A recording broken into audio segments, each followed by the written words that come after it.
আজিতো আন্দোলন শেষ হৈ যাব যদি হিমন্ত বিশ্ব শৰ্মাই পদত্যাগ কৰি দিয়ে 50% আন্দোলন আজিয়ে শেষ হৈ যাব আৰু যদি গৌৰৱ গগৈক মুখ্যমন্ত্ৰী পাতি দিয়ে বাকি 50% আন্দোলনো শেষ হৈ যাব এই আন্দোলনটোৰ উদ্দেশ্য জুবিনক ন্যায় দিয়া নহয় এই আন্দোলনটোৰ উদ্দেশ্য হৈছে যে 4.5 বছৰ একো সুযোগ পোৱা নাছিলো আজি এটা সুযোগ পাইছো তো আমি সুযোগটো ব্যৱহাৰ কৰিম কি কম সেইকাৰণে কৈছো যে জুবিন গাৰ্গক ন্যায় বিচৰা ৰাইজ বেলেগ আৰু এই সুযোগতে হিমন্ত বিশ্ব শৰ্মাক পদত্যাগ কৰাই দিওঁ এইটো 1 নম্বৰ 2 নম্বৰ এই সুযোগতে পাৰিলে এজনক মুখ্যমন্ত্ৰী পাতি দিওঁ তেওঁলোকৰ টাৰ্গেট হল সেইটো কাৰণ জীৱন কালত গোটেই ষ্টেটমেন্ট আছে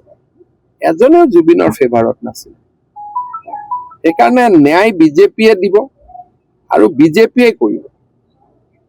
কাৰণ আমি জুবিনক মনৰ পৰা ভাল পাইছিলো সেইটোৱে কথা সেইকাৰণে ন্যায় কাৰণে 100% ন্যায় হ'ব ইয়াত ন্যায়ত কোনো ভয় খাবই নালাগে যে ক'বাত ন্যায় নহ'ব ন্যায় দিমেই আৰু সেইটো মোৰ সংকল্প ন্যায় দিহে দিম